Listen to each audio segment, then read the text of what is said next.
You are listening to the global network of podcasters dedicated to the pharmacy profession. Welcome to the Pharmacy Podcast Network.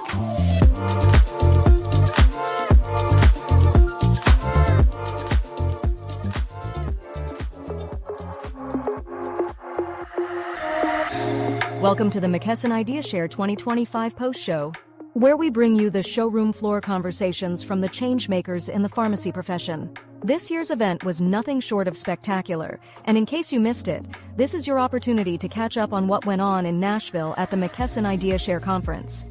Join our host, Todd Eury, CEO and founder of the Pharmacy Podcast Network, for this exclusive coverage of the show. I'm Diana Harshbarger. I represent Tennessee's 1st District in the House of Representatives in the United States Congress. It is so good to have you here at the McKesson IdeaShare. I'm also joined with Marc Kinney with IPC. Marc, it's good to have you. Yeah, thanks, Todd, for having me. This is an important event, and I want to turn it over to you and just you share a little bit of your background with the listeners, just in case they didn't realize you're not only a pharmacist, but your family is rich in pharmacy, your pedigrees and years of running pharmacies and understanding. So you really have an intimate understanding of how important PBM reform is. Oh, absolutely. You know, I've been a pharmacist 38, going on 39 years, and I've done everything you could do in pharmacy. I've done had several pharmacies, several compounding-only pharmacies, done home health and hospice, sterile, non-sterile, everything but nuclear, basically. So, yeah, I'm pretty well-rounded. And my husband is a pharmacist and a chemist. My son's a pharmacist, chemist. My daughter-in-law's a pharmacist who does the residencies at the VA in Johnson City. So it's not just that I'm vested, it's personal to me because this is the family business, and this is something that we've touched so many lives over the course of our years with everything we've done. And, you know, I said it to the group earlier, we're problem solvers. You know, physicians or healthcare providers will come to us when there's not another solution. And we are accessible and approachable, and most people live 5 minutes from a pharmacy. You don't have to have an appointment. You walk in, and guess what? You get to talk to the healthcare professional, and we'll triage you and tell you where you need to go to the best of our knowledge to fix whatever problem it is that you have. Mm-hmm. Marc, what's the national bill that had been passed that your team helped to gather all the national understanding from pharmacy owners across the nation? The Monopolies Act, right?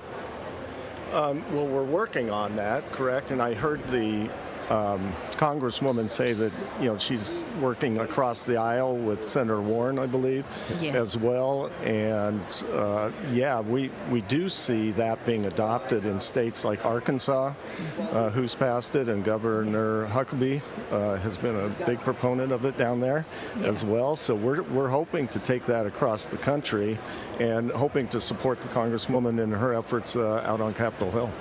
What do you tell fellow policymakers who are listening to this show right now, because they don't necessarily see it the same way you do as a pharmacist and as an owner, but it's impacting their voters and their people in their community? Yeah, listen. You know, they say, oh, you're not doing anything, or you move too slow. You know, my business is going under. I understand that. That's why I got into this position in the first place.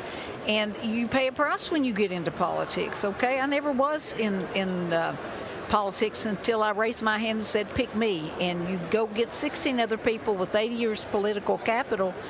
And you know what? You have to be genuine and authentic for people to gravitate toward you and say, I'm going to trust her to do what she said she's going to do. And that's what I'm doing, because you heard me earlier, you cannot fix a problem if you don't understand it, and pharmacy is a complicated problem.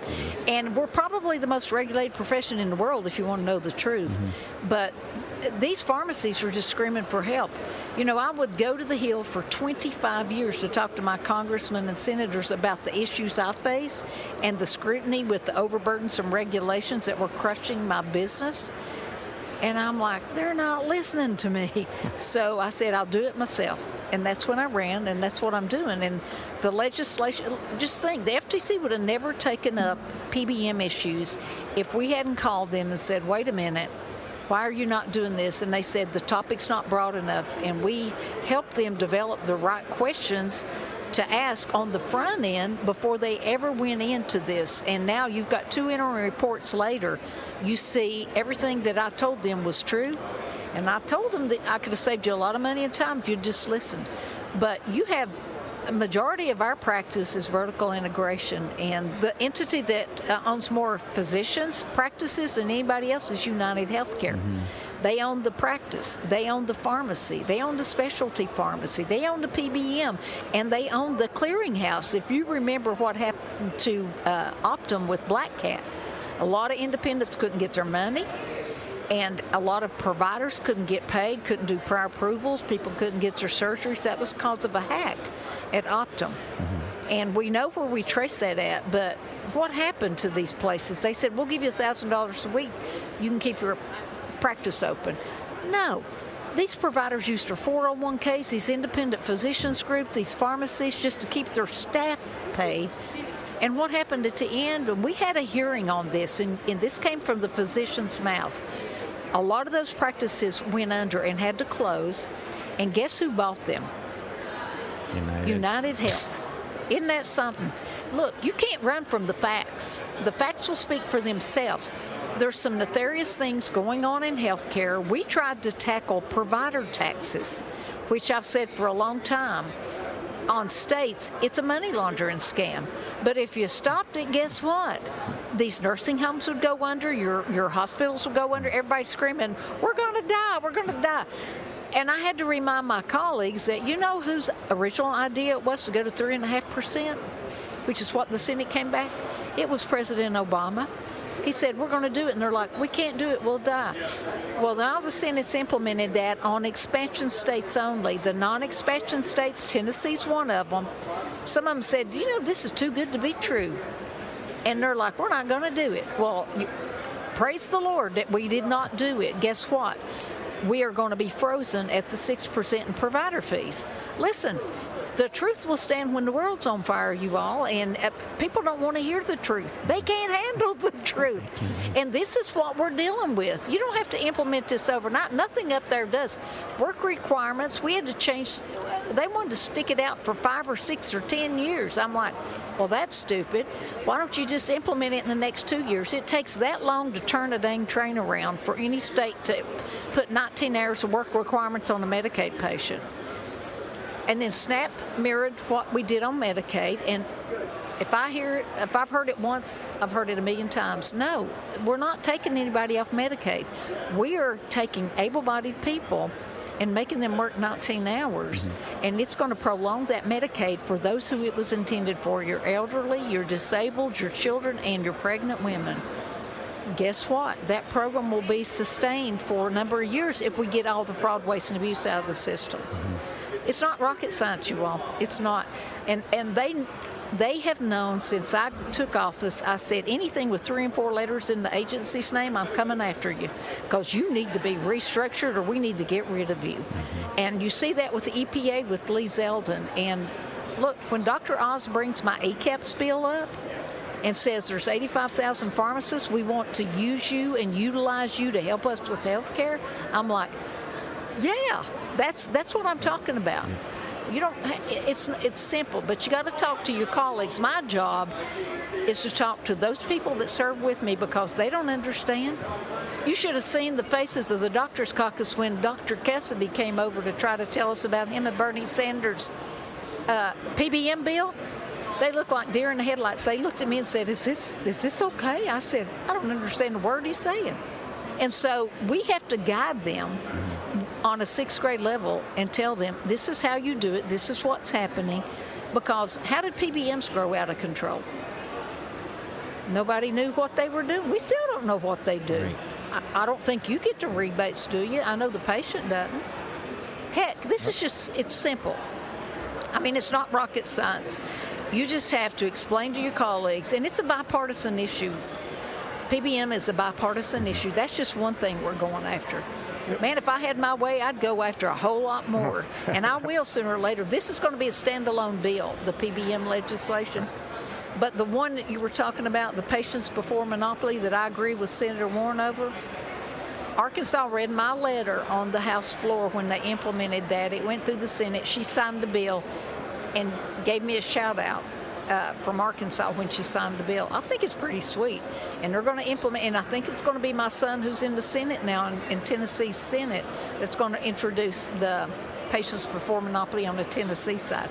I think it's the sweetest thing in the world to see something you believe in go and become law somewhere. Absolutely, and thank you for all your efforts up there. One question I have is, you mentioned earlier today about working with Lena Khan at the FTC, and I know that the second interim report came out now, maybe 6 months ago, 9 months ago. I think there's supposed to be a third interim report come out on PBMs. Can you give us any more information on that? Listen, I haven't seen it, haven't heard about it, but I'm sure they'll give us they'll leak it out before it goes public, because, Brendan Carr now is with the FTC. I mean, he's great. Listen, you will never, and I said this earlier, you will never have another time with the people in power in these agencies like Dr. Oz and RFK and Marty McCary and Bhattacharya. This is the dream team. You will never get anything done for our profession or to change healthcare in general if we don't do it now. And I said when this term started in President Trump was in the Oval Office, I said, we've got 18 months to put the pedal to the metal to change everything. I'm sitting there going 5 months. I'm like, we got 6 months to get this done, because that's how you have to do it. Why did they do one big, beautiful bill? Because the driver in that was the tax cuts, make them permanent. But we also got many other things that we wanted in that bill.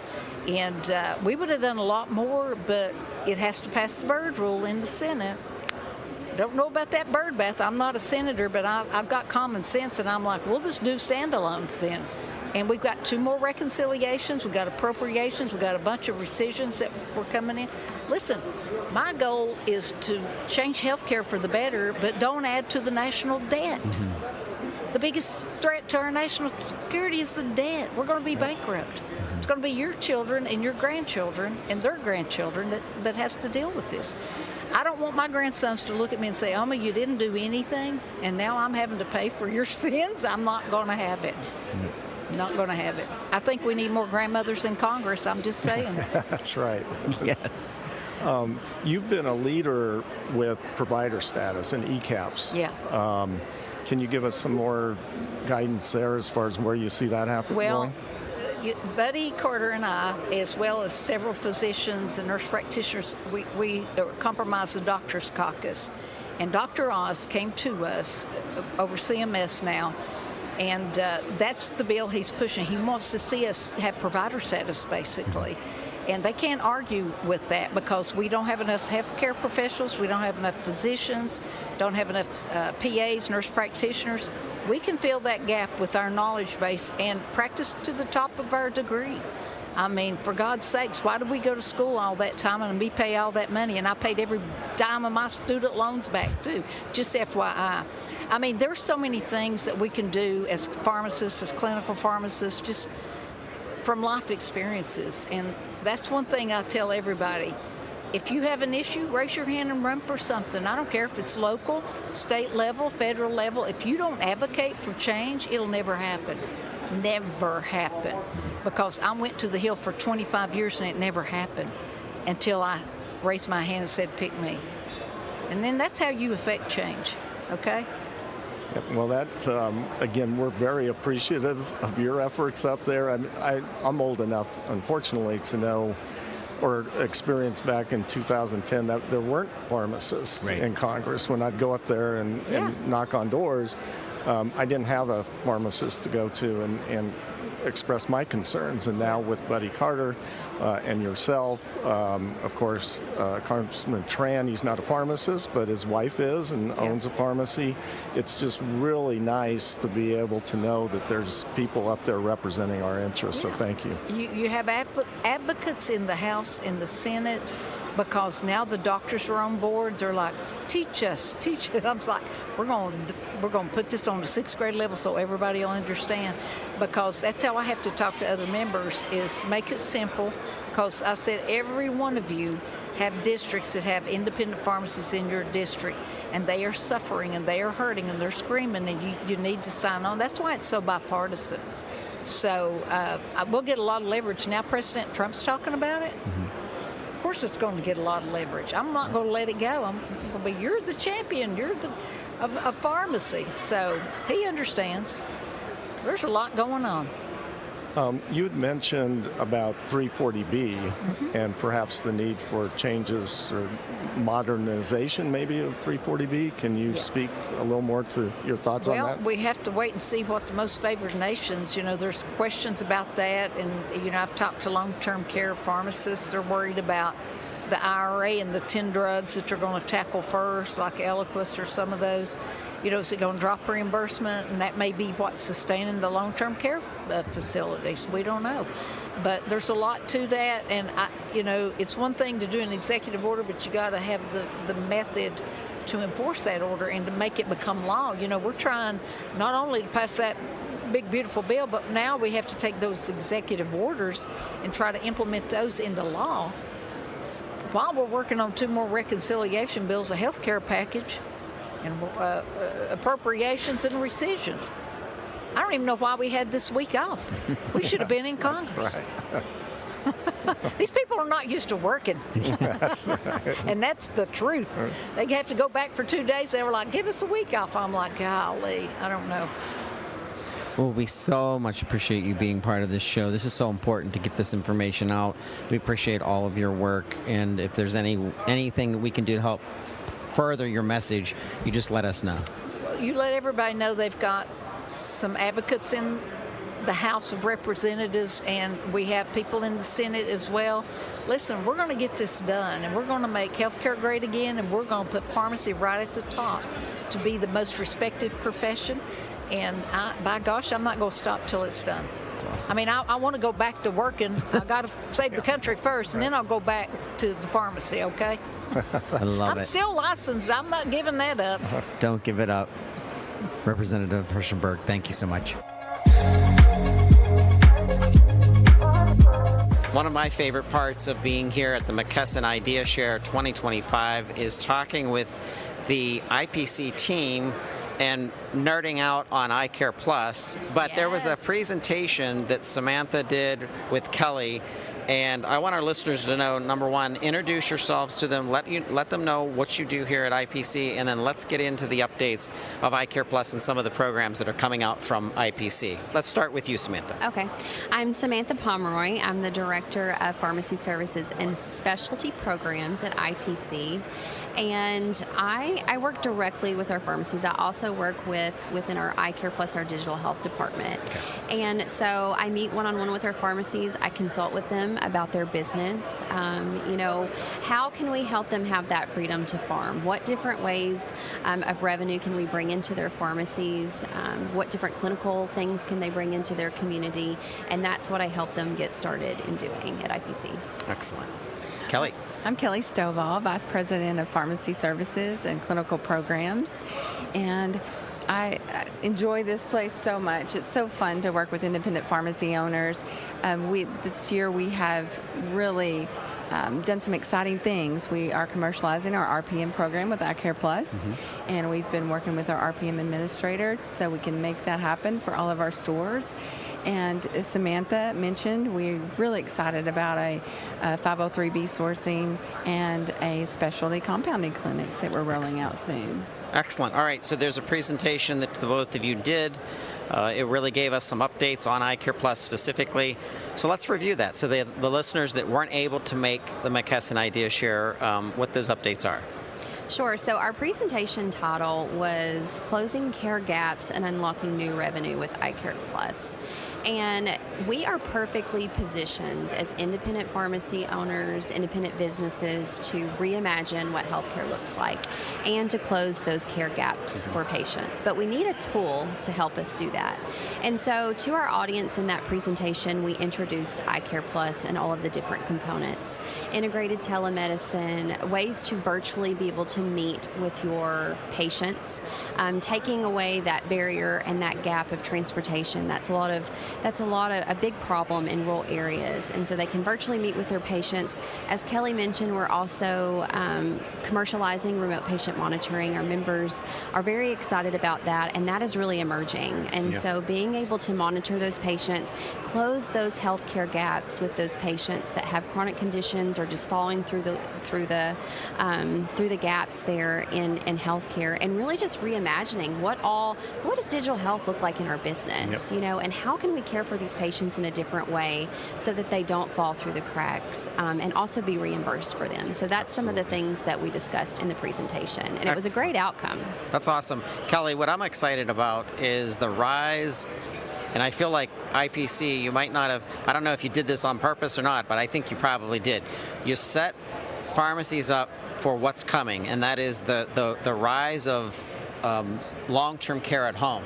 So there's going to be, there's not enough nursing homes, there's not enough skilled nursing facilities, there's people that want to age in their home, they don't want to have to leave, there's the ones that need a lot of attention, there's ones that don't need too much attention. Now iCare Plus has been out long enough where you're starting to interconnect things to bring the patient closer to the pharmacies from a virtual perspective, to be able to monitor things, to be able to make revenue that has nothing to necessarily do with dispensing of a prescription, but it's ancillary and it's surrounding that. So talk to us about that concept of long-term care at home and how the future of pharmacy, there's going to be a big part of this that's going to happen in the patient's home.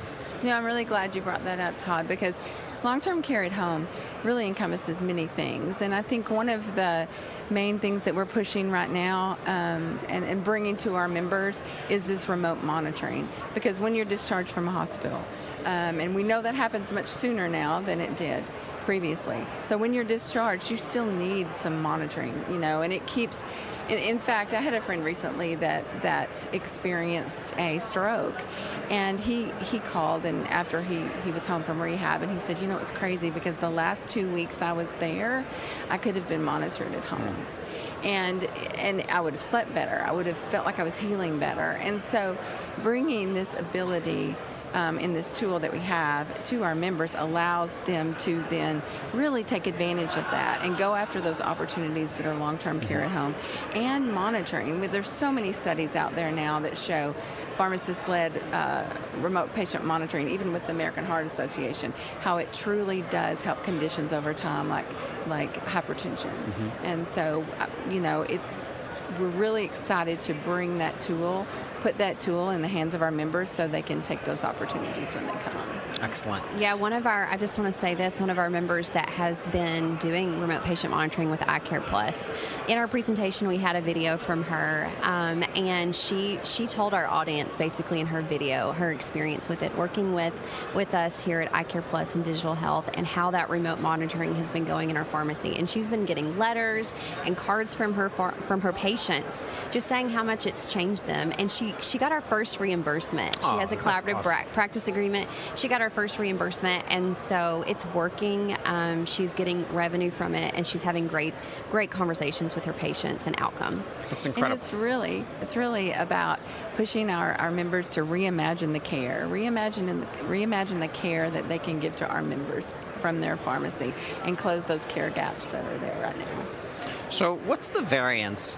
Take us through, for listeners that don't understand, in a remote patient monitoring, how many times am I connecting with my patient for monitoring? And is it on a 30-day cycle? Is it on a 90-day cycle of how often I have to be interconnected or connected back to that patient? So it really depends on the care plan, right? Okay. And the contract that you have with the collaborative practice agreement that you have with the physician. But to bill certain CPT codes, you would have had to have 16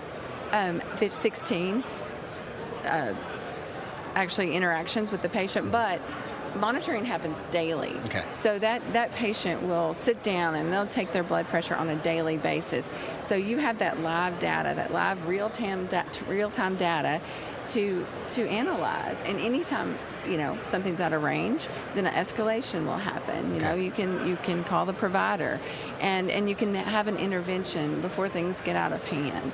It also really teaches the patient that this does matter on a daily basis, not just every 6 months when I'm at the doctor's office to take a reading. This is something I see daily. I can see how my lifestyle may affect it, and it helps them then make positive steps forward in their lifestyle.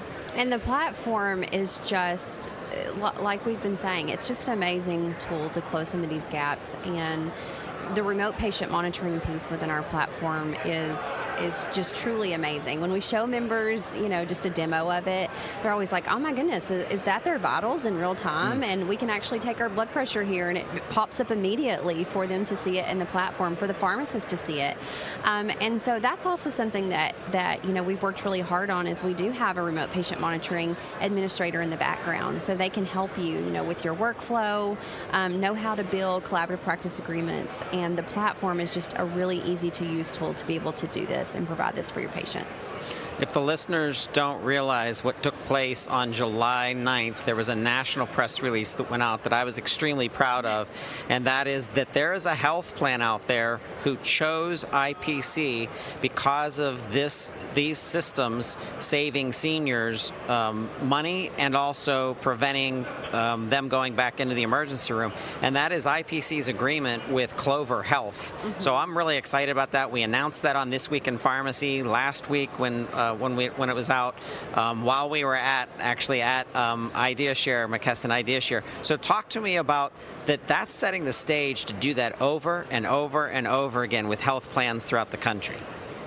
Yeah, we met Clover Health at a health conference, and we were really the only independent pharmacy representation at that conference. It was a wonderful conference. You were there, Todd. It was a great conference, and they noticed that we were the only independent pharmacy representation there, and said, hey, they kind of thought outside the box and started having conversations with us and said, how can we do things different? How can we help our patient population that, is on our plan to be more adherent and to have a healthier group of patients? And so they sought out our help really with our members' help, our independent pharmacies members' help to change some of these patients' outcomes and their adherence. Kelly, she's worked closely with Clover Health, so I'll let her talk more about it. But we actually have an amazing video, and they've been here with us in the trip. So it's just wonderful to experience that, right? Like have a Medicare Advantage plan that is invested in independent pharmacy. Yep. It has been so exciting to see a plan who is really discovering the value of independent pharmacy and how it can move the needle for them as well. The adherence programs that we have done with them, we started with a pilot. It was very successful. And now that we've moved forward and doing it throughout this year, it's just so exciting. We're so excited to bring this type of an opportunity to our members, and we hope there's many more. All right, if you're listening and you're curious about this, I want you to reach out to Kelly or Samantha by going to ipcrx.com. Once again, that's ipcrx.com, or send us an email at Pharmacy Podcast Network and we'll get you in touch with them. Hey, thanks for doing this. Thank you. Thank you, Todd. One of the supportive organizations we'd like to give a shout out to is RxSafe Icon for all of their dedication to independent community pharmacy. We are here at the McKesson IdeaShare. I'm here with Matt Gilbert. Matt, I feel like I talk to you now like once a week. I used to be once or twice a year. Now it's like once a week. This is great. We're back. We're through COVID. We're on the other side and 100 trade shows deep at this point, I think. All right. So Nashville, Tennessee. This has been an amazing show. Lots of activity going on, lots of excitement. There's a series that we've been putting together with expertise that's coming from multiple sources about building your long-term care at home business and how important it is to make sure that you have the right pieces of that jigsaw puzzle. And it's not always the same for everyone because of the different classes of sectors of pharmacy that people really want to grow and how they're getting there. But talk to us about RxSafe's position in that and a little bit about that series too. Yeah. So we're heavily into the LTC space at this point. A ton of LTC at home. So a lot of our folks came up to the booth, still not knowing about combo shop pharmacies. Talked with one gentleman who was going to carve out a completely separate LTC leasehold in his building, and I said, man, you can make a combo shop out of that. He had no idea what that program was, so steered him over to GeriMed and kind of ran through it with that. but we're heavy into the LTC at home market, heavy into LTC closed door. We've got a new Rapid Card SD that's a single dose filling machine, and we brought that to market because people asked for it. They wanted some alternatives out here, and that's what we listened to. It's customer-backed innovation for us. What's the footprint of a machine like that, just for my store? Tiny. So it's 18 inches deep, 33 inches wide, and 7 feet tall. So we can fit them in anywhere. And how many products in that machine? That's 40 unique NDCs, but they're all hot swappable, and they're all universal cartridges, so no calibration required. That's incredible. Incredible. So we've gathered a lot of subject matter experts to the series that we've done. I want to give a shout out to our listeners. There's going to be a link in our show notes to cover this show. It'll take you to the 3-part series, but talk to us about those parts. Let's break it down just in case people didn't get a chance to listen.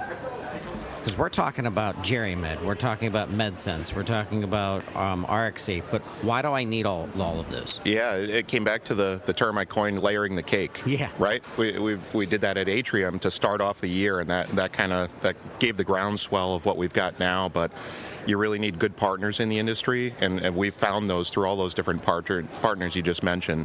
MedSense has RTM, remote therapeutic monitoring, which is really new. It's only 2 years old, but that's a bolt-on to dispensing in a different type of box that can generate some revenue for the pharmacy. You're already dispensing in pouch or strip through us. Dispense it in a different type of box and monetize that. Same thing with GeriMed. Set up a combo shop pharmacy, eliminate those DIR fees, move over and get a lower cost of goods on brand name stuff. And it's for the same patient population that you've generally been serving this whole time. It's about coding it correctly, doing the correct clinical servicing for those folks, delivering out to them, and using compliance packaging to drive all that. This is funny. RxSafe is actually in 2 places at once right now. You're over in Denver at the RBC, and then we're here at the IdeaShare. What's the record for how many places at once that you've been? It's tough. I think we had 3 on one day last year, so I think that holds the record still, but we had to split up the teams for this. Can't miss either one. Ton of leads, ton of existing customers we talked to, and just the networking you get from walking the show floor here. Going and listening to the different seminars. We've got some of our folks are speaking at Cencora next week, so we're right out of this one straight into the fire of Vegas next week. Exactly. All right, so talk to us about some of those partnerships and shout out to some of the groups that you're working with. Yeah. I mean, we've got some great existing partnerships here. The folks at IPC have always been great, APCI, the Epic Group. I mean, there's tons and tons of them, and the best part about them is there's some great people and great people on the top of their leadership boards too that really like to drive new revenue streams to the pharmacies and keep these pharmacies solvent. All right, and give one piece of advice as we wrap up. What are the steps I should be taking to assess if I can cover the cost and if it's worth me investing in RxSafe and Icon technology? Yeah, best 2 things. We have a couple partners through the LTC at Home network. Paul Shelton can do a medical at home or LTC at home patient analysis on your existing patient population. The average swing that he finds is about $50,000 to $60,000 a year in new profit from your existing patients. More than covers the leasehold of a Rapid Pack or a Rapid Card. And other one is MedSense can do the same thing. So they can analyze your entire patient population, see who qualifies for RTM, and let you build that into your ROI calculation for moving to automation. Hey, if you want some guidance, you're listening right now, you're wondering, just go to rxsafe.com, go to their contact section, even ask for Matt if you want to reach out to him. Matt's also on LinkedIn. This has been great to spend time with you, and I appreciate your sitting down with me. Yeah, thanks for having me, Todd. Always great to see you, and I'm sure we'll be catching up again soon. Our final interview of the series goes to Marc Essensa, CEO of the Independent Pharmacy Cooperative, better known as IPC. What an amazing event here at McKesson IdeaShare 2025. I have Marc Essensa, CEO of the Independent Pharmacy Cooperative here. Marc, what a great event this has been. Yeah, we couldn't be more proud of the amount of engagement that we had from our 600 IPC members that were here attending the show, coming and learning about their business, learning how to improve their business, how to monetize new customers, and just taking in all that there is here at IdeaShare from all the vendors in order to make their business and make the investment into making sure that they're sustainable into the future. excellent event, excellent attendance, and certainly thank you for being here in the IPC booth and engaging with us and everything that you do on a daily basis for independent pharmacy. Thank you, Mark. This is thrilling for us. It's amazing to see that there's an excited aggressiveness in business development for our community pharmacies, our independent community pharmacies.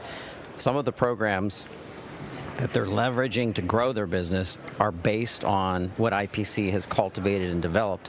One of those platforms is the iCare Plus platform. Talk to us about what stands out to you in the meetings that you had during McKesson IdeaShare. I think what we're finding is, unlike in years past, where people felt that they didn't need to necessarily look at other ways other than dispensing in order to run their business. And now they're actively fighting like heck in order to make their businesses more profitable. And stuff like digital health, where you're able to engage your community health in a more intimate manner, where you're able to monetize some of the features of the program in order to be able to really take care of the patient, as well as being kind of the center in the community for healthcare. I think people are starting to realize that the business model needs to change, and there's a passion coming around that hasn't been there in years past.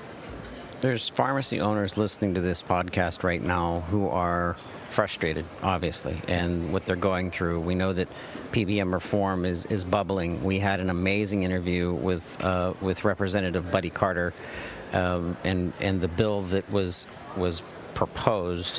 What do you say to those owners who are like, they're struggling, they're tired of waiting, and they're not quite sure what to do next? Yeah, certainly that is the sentiment with a lot of members, is that we've been brought to the altar with the continuing resolution, and then of course in the big beautiful bill where it got stripped out. We believe that Congressman Carter is one of the best advocates for independent pharmacy in the United States Congress, and I believe that the time is coming. There is bipartisan support for this type of legislation. There's nothing controversial about it. It's just a matter of, can you attach it to the right thing so that the politics don't get in the way? Whether that's the new continuing resolution in September, or certainly Congressman Carter's bill that he just dropped for the language in the last couple of days. So we're excited that we believe that this will get us there. But in the interim, it is important that whatever state you are in, that you become an advocate in your own state, because we have had tremendous wins in all the states that we've been active in, and there's we're more than half of the states now have PBM reform bills. We need to continue on that journey while we wait for the federal preemption on PBM reform. Marc, this has been thrilling to be part of this. Thank you so much for having us right inside the booth again. This is so much fun, and a shout out to all of the attendees, listeners. If you have more questions, if you'd like to connect, if you're interested in learning more about iCare Plus, please go to ipcrx.com. Marc, this was great. Thank you. Thank you very much, and thanks for your attendance here in our booth. Thank you for listening to our 3-part series covering the McKesson IdeaShare 2025 in Nashville, Tennessee. We hope you enjoyed these episodes, and we look forward to bringing you more live content from pharmacy supporting events. Be sure to subscribe to the Pharmacy Podcast Network and give us a rating on your preferred listening app.